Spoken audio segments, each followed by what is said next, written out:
Glasgow Coma Scale atau GCS adalah sebuah metode yang digunakan untuk nilai tingkat kesadaran pasien yang mengalami kejadian darurat medis.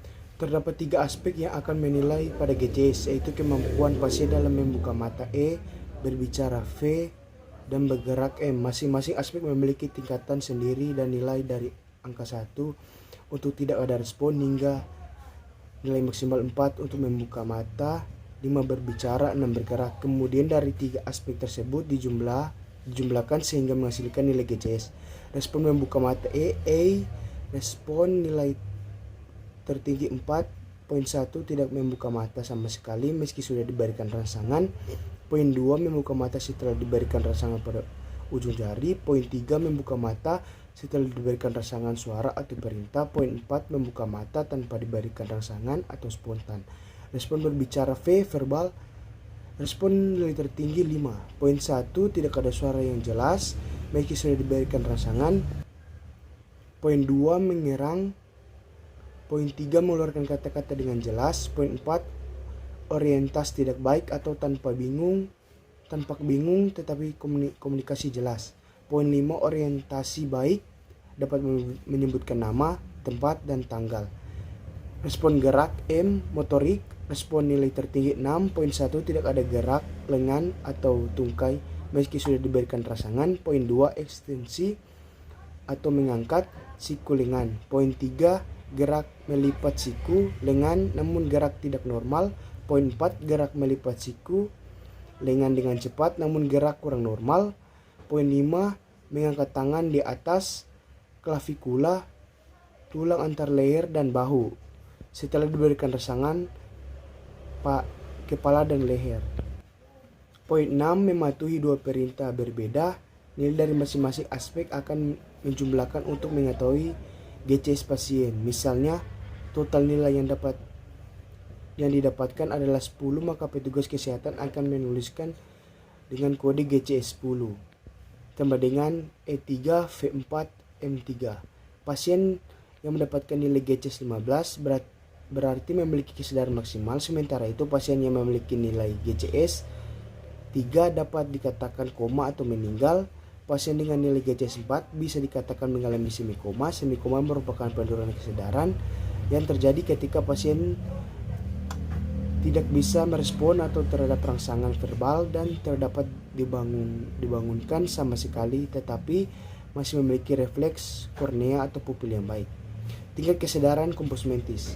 Conscious yaitu kesadaran normal, kesadaran sepenuhnya dapat menjawab semua pertanyaan tentang keadaan di sekelilingnya. Apatis yaitu kesadaran yang segan untuk berhubungan dengan sekitarnya, sikapnya acuh tak acuh. Delirium penurunan tingkatan kesadaran seseorang yang disertai kacau motorik atau siklus tidur, baik terganggu, mengidap, dan dapat gelisah, kacau, disorientasi, dan meronta-ronta. Somnolen, lethargic, obtudasi, atau hipersomnia. Kondisi ini ditandai dengan ngantuk yang dapat dipulihkan bila diberikan rangsangan, namun saat rangsangan dihentikan, orang tersebut akan tidur lagi. Pada somplomen, jumlah jam tidur meningkat dan reaksi psikologis menjadi lambat. Soporous atau stupor, keadaan mengantuk yang dalam mengidap, masih bisa dibangunkan dengan rangsangan kuat, namun mereka tidak terbangun sepenuhnya, tidak dapat memberikan jawaban verbal yang baik. Pada porus atau stupor, refleks kornea dan pupil baik, tetapi BAB dan BAK tidak terkontrol. Stupor disebabkan oleh fungsi cerebral organik difus. Semikoma, tingkatan penurunan kesadaran. Selanjutnya semikoma. Penurunan kesadaran ini terjadi ketika seseorang tidak bisa memberikan respon terhadap rangsangan verbal dan tidak dapat dibangunkan sama sekali. Namun refleks kornea dan pupilnya masih baik.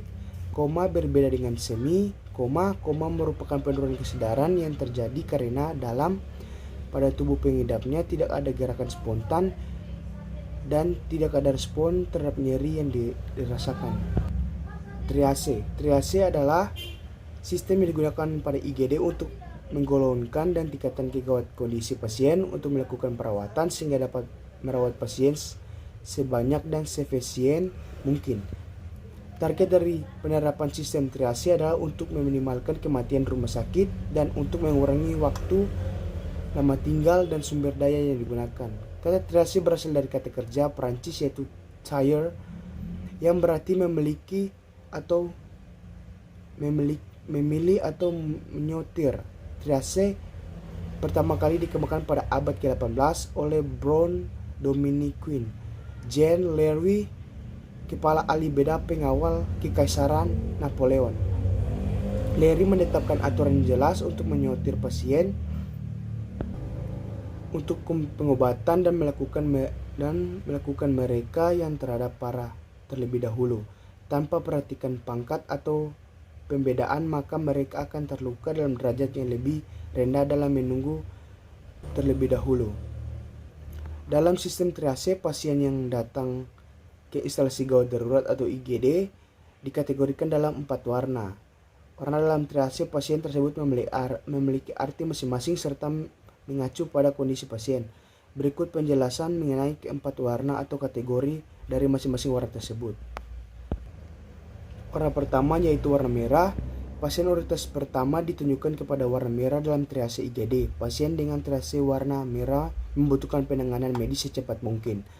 Karena biasanya pasien dengan triase warna ini berada dalam kondisi kritis dan dapat mengancam nyawa pasien. Pasien dengan triase warna merah memiliki kemungkinan besar meninggal dunia bila tidak diberikan penanganan cepat. Contoh pasien dalam triase warna merah ini seperti pasien yang terkena serangan jantung, kesulitan bernafas, mengalami trauma kepala serius karena kecelakaan ataupun mengalami pendarahan yang luar yang serius. Yaitu kedua warna kuning. Pasien prioritas kedua dalam triase warna merah yang membutuhkan penanganan dengan segera adalah pasien yang triase berwarna kuning. Pasien dengan triase berwarna kuning menjadi prioritas kedua karena pasien masih dalam kondisi yang stabil sehingga masih dapat ditunda beberapa saat penanganannya. Walaupun pasien triase berwarna kuning tidak berada dalam kondisi yang kritis, namun masih perlu mendapatkan penanganan medis yang cepat.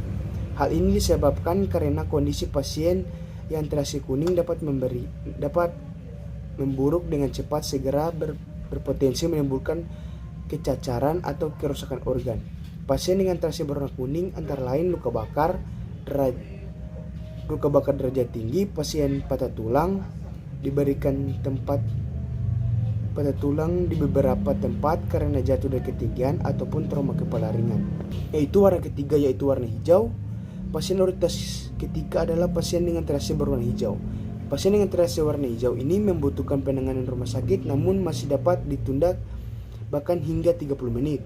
Pasien pada triase berwarna hijau ini akan segera mendapatkan penanganan setelah tenaga medis selesai menangani pasien yang lebih darurat. Pasien dengan triase merah dan kuning.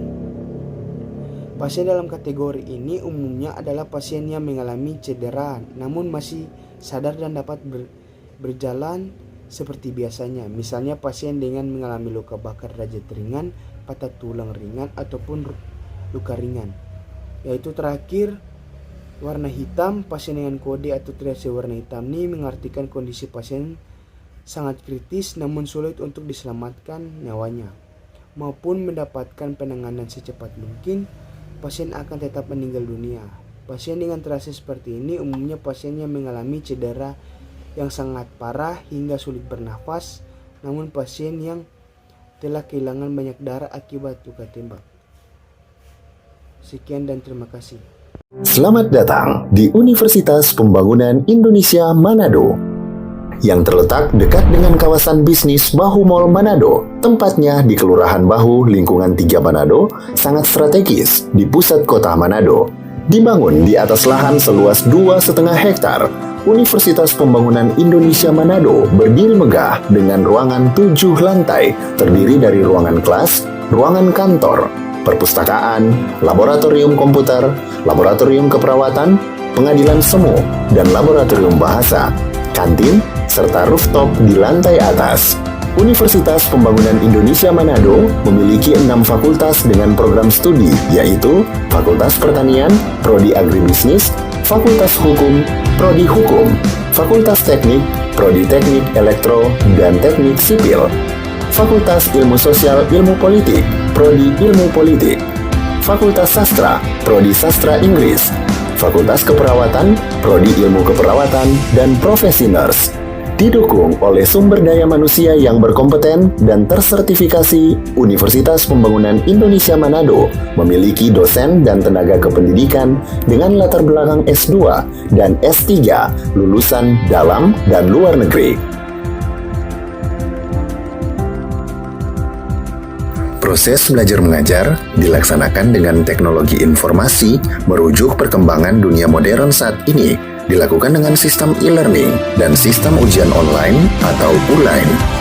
Hasil tracer student Universitas Pembangunan Indonesia Manado dan fakultas menyebutkan lulusan UNPI sudah tersebar di dalam dan luar negeri.